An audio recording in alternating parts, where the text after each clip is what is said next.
The Bible is not just a book, it's a library. It's a collection of many different books written by many different people in different places and different times.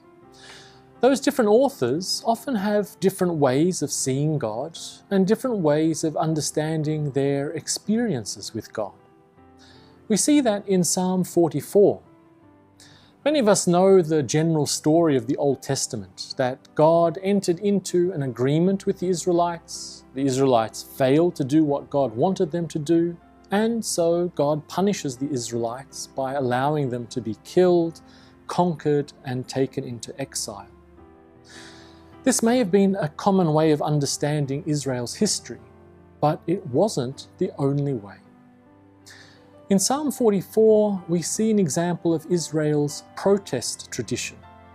It's called this because in this tradition, the Israelites protest against God, defending their innocence and insisting that they never broke the covenant or disobeyed God.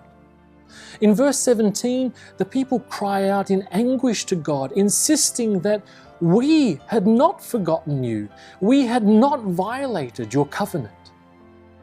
In this tradition, the problem in this relationship is not the Israelites, it's God. God is supposed to care for them, but God has let them down. So in verses 23 to 24, they accuse God of sleeping on the job, not caring about them, and not being there in their time of greatest need. Don't we often feel the same way? Like Job, don't we often go through times of terrible suffering and hardship, knowing that we haven't done anything to deserve such pain? At those times, we too call out to God and demand to know why He isn't helping, why He isn't here for us. What we see in Psalm 44 is that it's okay to ask those questions.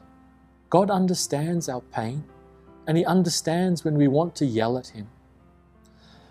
But what Psalm 44 also shows us is that even in those times of great suffering, even when people doubted God, they still held on to Him.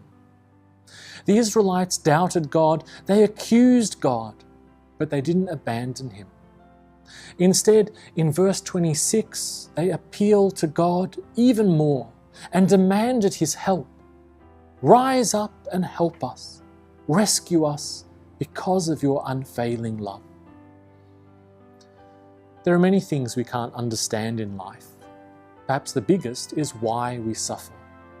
We try hard to do everything right, but things still go wrong. In those times of doubt and suffering, the Bible encourages us not to give up on God, because God is the only one who can save us.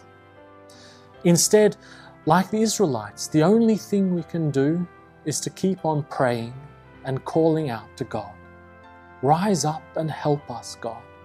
Rescue us because of your unfailing love.